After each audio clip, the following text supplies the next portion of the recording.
Okay. Good afternoon, everyone. Welcome to room 401. Please sit down. You know why you're here today. It's an excellent room. 7th period physics. A firm favorite. Hello, Tatiana. Please come in. Put your phone down when you're ready. Thank you. Thank you, Noah. We are here today to discuss careers, purpose, passion. We are here today to discuss how to receive an unconditional offer from a Russell Group university.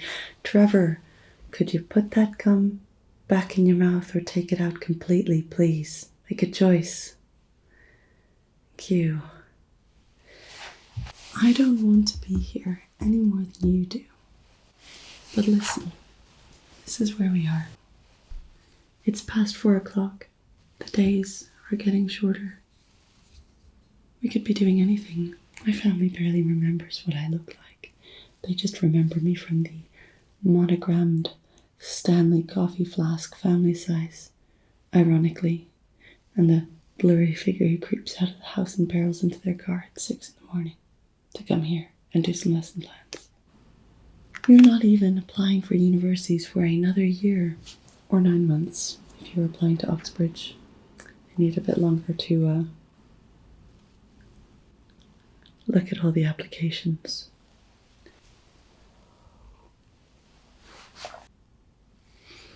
You all know why you're here today.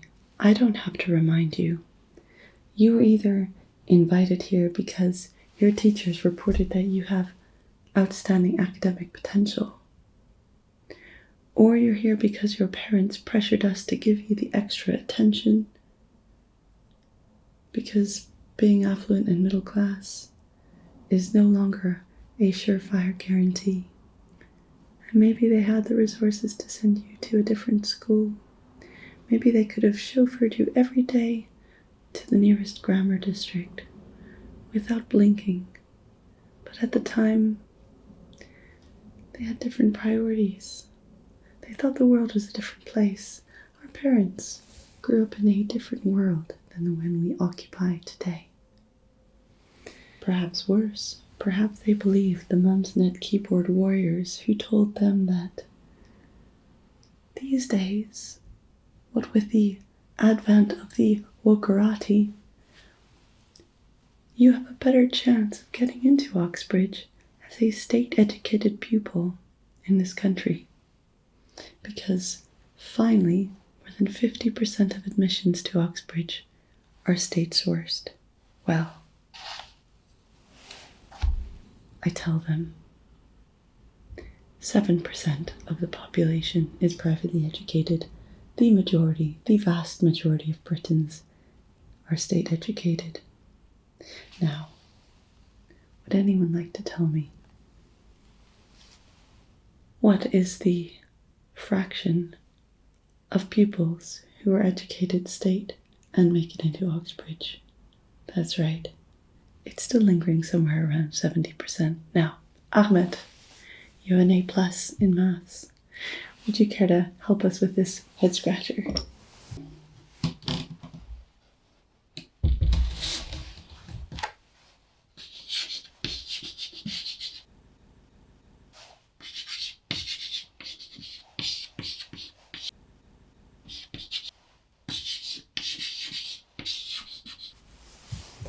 That's right, 5.44.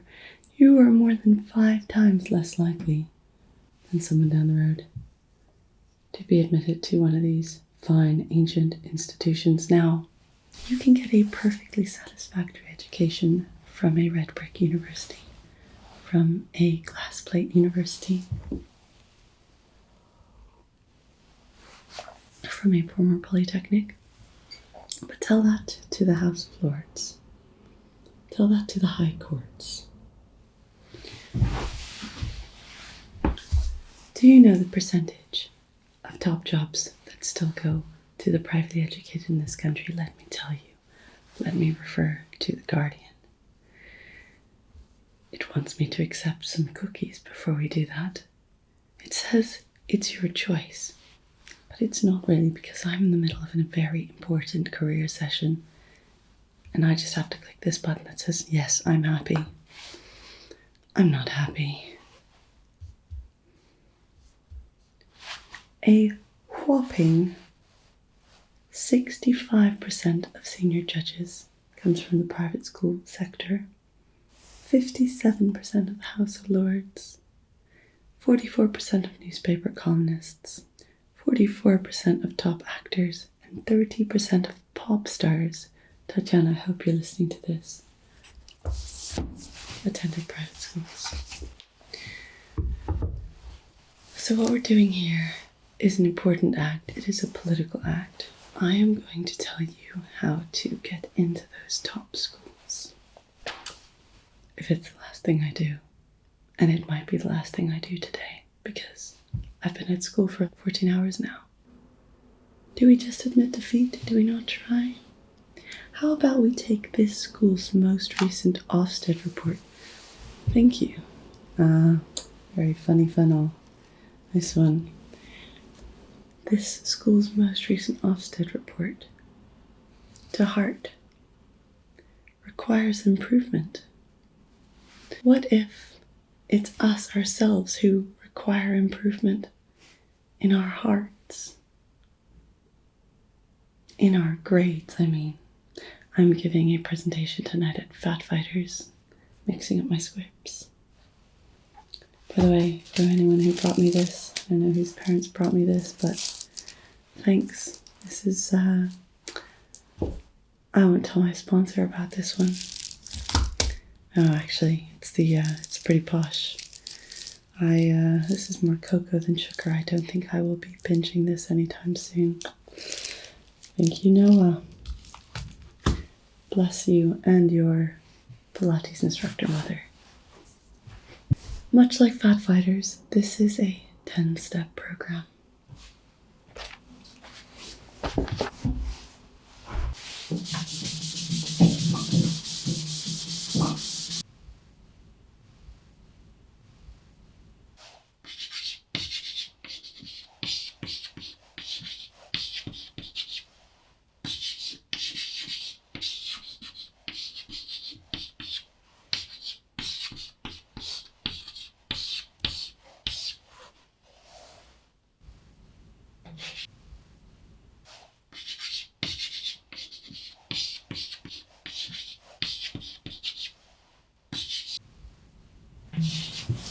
The actual application process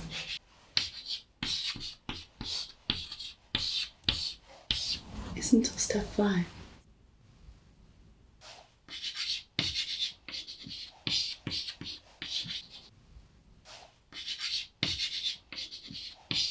So, you might be here for a while, okay?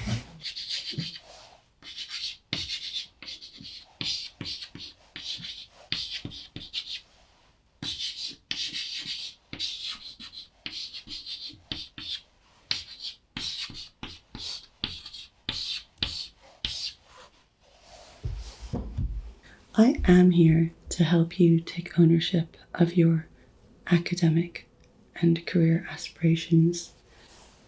Use my time, use me as a resource, a mentor, an advocate, if you will. The end goal is that you find the place that's right for you, and I am sorry to say for some of you that has to be Oxbridge, but not for all of you, okay? There are other options available for some of you. I'm sorry, Fennel, not for you. So without further ado, let's get right into it. You are going to create your own league table. Again, for some of you, this will be very simple. For some of you, you'll be creating a pyramid with different levels, different priorities. For others of you, your pyramid will look quite simple.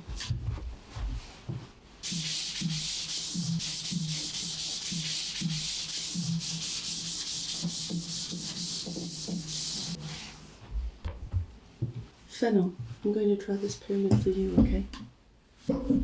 This is your pyramid.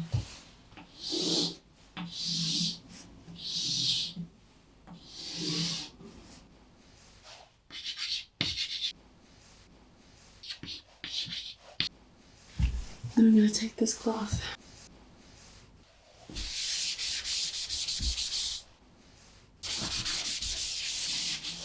I'm going to go ahead and erase one half of this pyramid because you can't apply to both schools in the same year.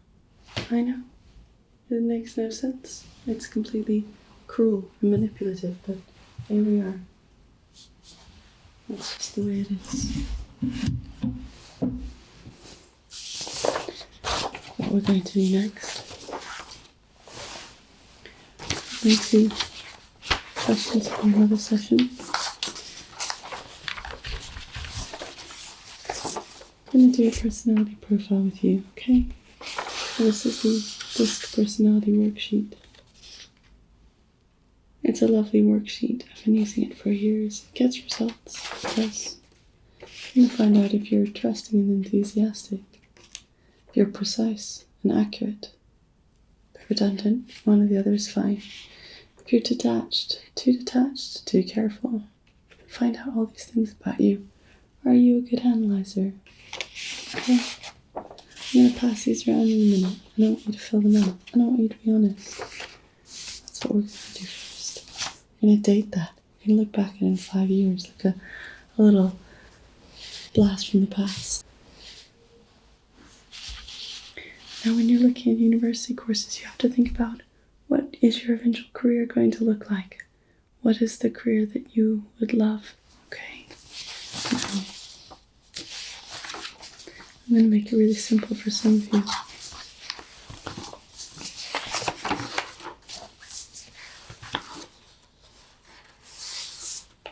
I'm really happy you could make it to today's session. Let's do it then. Let's walk through this together. So, this personality worksheet, the instructions say, choose the setting in which your responses will be made: work, home, church, social, etc. Okay, so let's imagine that we are in church. To carefully read the 4 phrases in each box below. Circle the number adjacent to the phrase which is most descriptive, okay, of you in the setting you've chosen. Circle the number adjacent to the phrase that is least descriptive of you in the setting you've chosen, okay? And for each box, choose only one most and only one least response, okay? Now this is supposed to take 7 minutes at the most, okay? So, all right, everyone's working on theirs. I'm gonna have a little look at this with you. But I just want to tell you that, you know, when it comes to the actual application, just forget the generic stuff. You know, think about what makes you, well, you, okay? Universities are not really after a list of grades and achievements, okay? They want to peek into who you are as a person, okay? So when you tackle that application, don't be too concerned about, you know, ticking each of the boxes. So yeah, no, completely chuck the cookie cutter responses, okay? And speak from the heart and let them see the person. That's what's going to help you stand out in particular, all right? Yeah, don't let any of these tests overshadow who you really are. Now let's go through some of these questions. Haribo straws, huh? Well, technically shouldn't, but okay. I'll have one for later.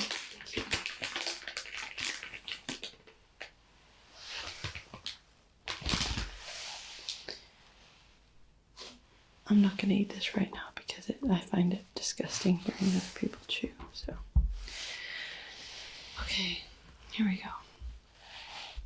Do you mind if I just lean over you like this? Okay.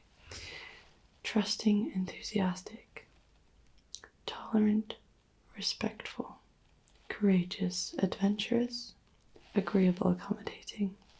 I'm not really sure why they give you 2 options for each word, and it's a bit condescending, isn't it? So, in any case, which would you select here? trusting, enthusiastic. Is that your most or least prevalent quality? And then we move on. Tolerant, respectful, most or least. Courageous, adventurous, most or least. Agreeable, accommodating, most or least. Yeah, precisely. You can only choose one. So, okay. Alright, so we would fill in this. And that's your least. Okay. Yeah, at the end we add up all these points. Innovative, visionary. Reserved, reticent. Sociable, congenial. Peacemaker, negotiator. Oh, I saw you mediate that dispute on the playground about, yeah, I would say peacemaker, negotiator is probably the most. Okay. Innovative, visionary, let's see now. You're creative, I've seen your art class, so that's, but I would say maybe, oh, you're also reserved. That is a tricky one. Okay, so you can think about that one. Precise, accurate, goal-focused, goal-oriented, team player, accommodating, encourage others, stimulating. Okay, so I'd say here maybe possibly precise, accurate is a bit lacking here. Okay, so that's just something to work on. Again, no one's going to see this apart from you, so this has to be a useful exercise for you. But you know, this is how I would fill it out if I were you. Okay. No, I'm happy to give my 2 cents. Honestly, some of these kids here, I really don't care where they go to university at all, if I'm quite honest, but I think you have potential. So, sensitive, becomes frustrated. I would not say that's you. I would say that's your least prevalent quality as well. Okay. Seeks balance and calm, talkative, charismatic. Yeah, okay, well, I would probably say that you seek balance and calm, yeah? Okay, and here we have systematic, time management, anxious, hurried, dependable, persistent. And to me, you strike me as someone who is quite persistent. So that's one option here, I think. But, you know, there's no correct answer, right? And this is just, it's helping you to place yourself. So the thing that we don't do very well as people is we're not always very good at understanding ourselves objectively. So this test is really just an encouragement to do that. Do you see? And this isn't anything to do with your cognitive ability, and there's no right or wrong answers. Okay, so all right, now here. Okay, so you would go with that one. Fine. Now, this next question, detached, too careful, unrealistic, overcommitted, complacent, resistant to change, blunt, or overbearing. Yeah, I agree. That's definitely your least prevalent quality. If anything, you know, this is just age as well, and you will learn this with time, but it's good to be able to put yourself out there a little bit and just, you know, be recognized for your skills. But it's a tall order.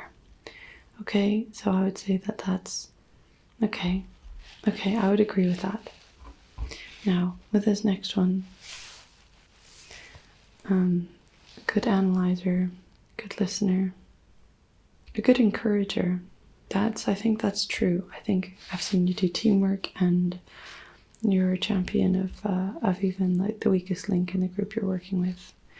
And that will get you very far. It might seem like not an important trait, but once you enter the world of work, honestly, at the school, we hold on so dearly to people with that trait, with that ability. Yeah, I think that's possible. Okay, that'll be your least then.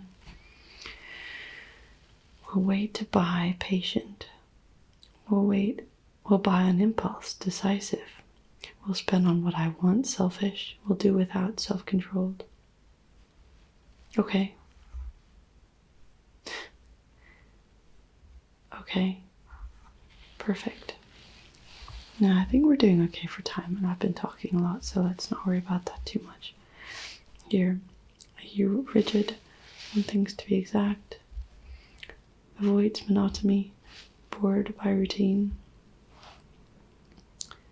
seeks change, goes for it, congenial acts of kindness.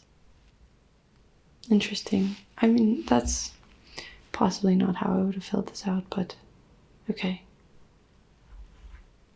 Yeah. Great. I mean, this is a time shot as well. We'll return to this at some point, and you might have really different answers a couple of years from now. So here, impulsive, emotional. No, don't think so either. Okay.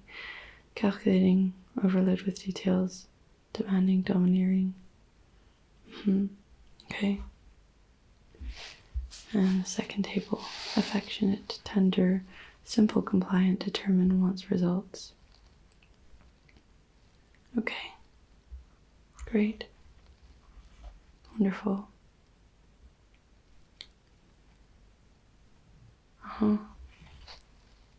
Okay.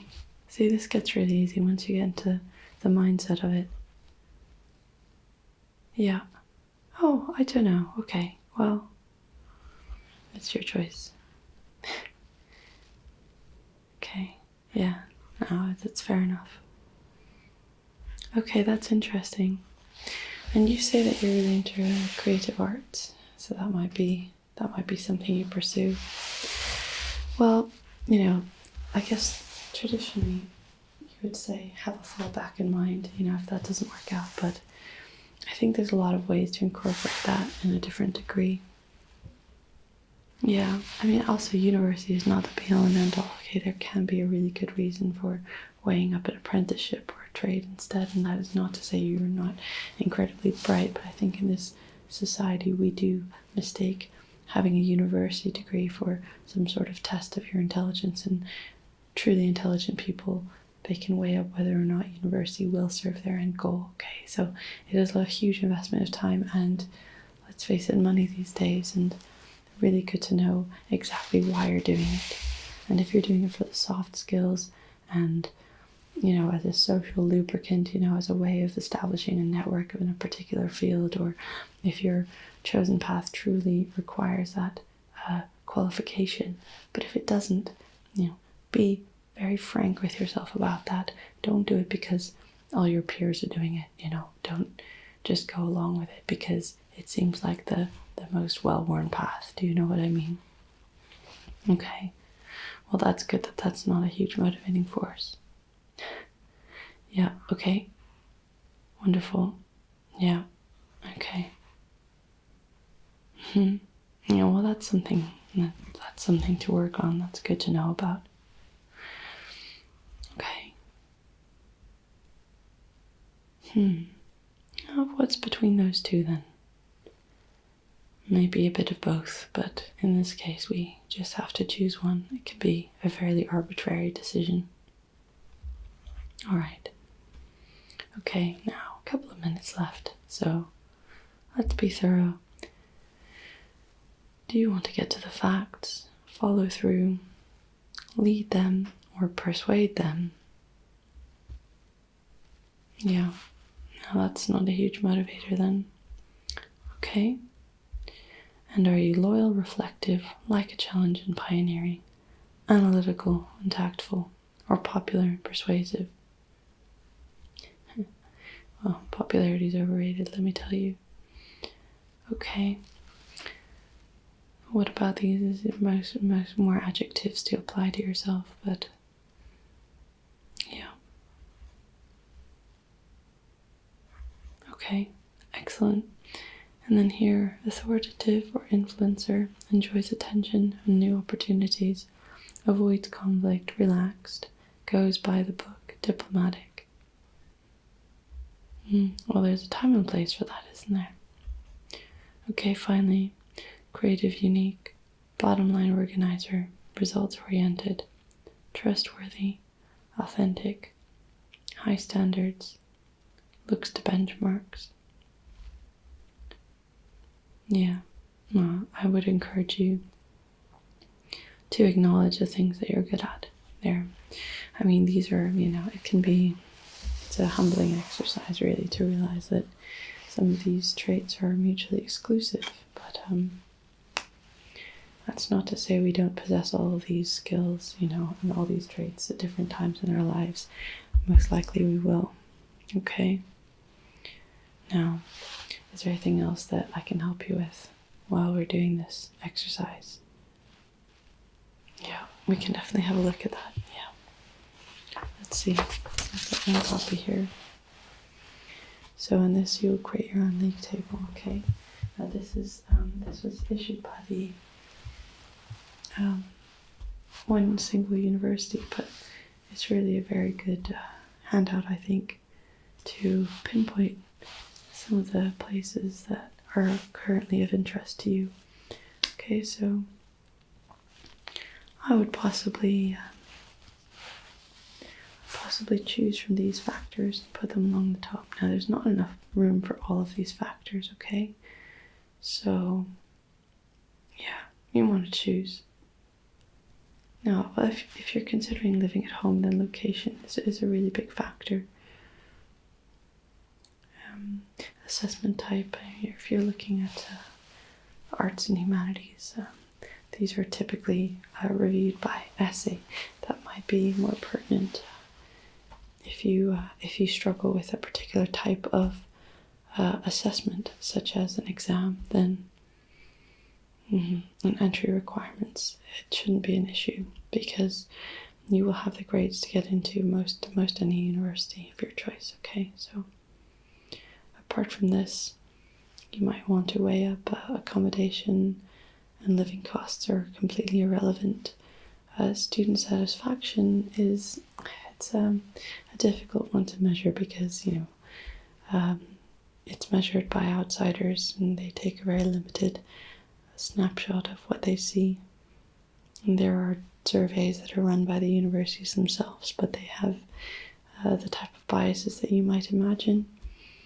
And then graduate destinations, there's entire leagues of people employed at universities to track the movements of their alumni. Again, would you want to go to a university that spends that much of its resources pestering people who graduated years ago and whose career trajectory could have so many possible factors that have nothing to do with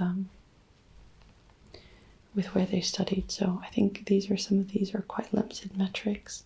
You can think of some of your own as well to fill in there. I would encourage you to really consider what are your parameters and what are your priorities. It's very easy. All these universities do so much advertising to become really enamored with the kind of student that they are looking to attract, but you have to always keep track of what are your interests, what are your priorities when it comes to selecting an institution, because you don't want to just be taken in by marketing ploys. You want to truly choose somewhere that will complement your skill set and your chosen path. Okay, so it really boils down to 5 bombastic truths. Okay, get your pens ready. 1. Educational inequality persists. In the grand theatre of education, the stage is not level. The spotlight does not shine with equal brightness on all performers. The resources and opportunities you have are often determined by your postcode, not your potential. Recognize that the race to success starts with unequal starting blocks. Network matters more than we admit. Forget about the purity of meritocracy. It's not about what you know, but who you know. The networking game is a backstage of opportunities. So put your socializing shoes on and start shaking some hands. Your future may depend on it. The myth of unequal playing fields. Meritocracy is the fairy tale they tell you before bedtime. Not everyone has a fair shot at the glass slipper. Economic disparities, institutional biases, and systemic obstacles make your path more like an obstacle course than a level playing field. Cinderella had it easy compared to this. Degrees do not equal destiny. The academic hierarchy is not a stairway to success. It is a game of snakes and ladders. a degree won't automatically transport you to the upper echelons. There is a myth that the higher the degree, the higher the climb, but it is just that. Don't be surprised if you find yourself sliding down a snake even with a fancy diploma. Finally, privilege is the unspoken currency. In this game, privilege buys you shortcuts and perks. Recognize your privilege if you have it, and if you don't, be prepared to face a difficult system that often rewards those born with silver spoons more than those who work hard and have talent. Well, that's it for today. Go home to your families. Hopefully they still recognize you. I'm going to go home to mine, then swiftly on to Fat Fighters. I hope today was useful for you. Do not hesitate to ask me questions if you have any. And hopefully I'll see you here for our next career counselling session very soon. Relax and good luck.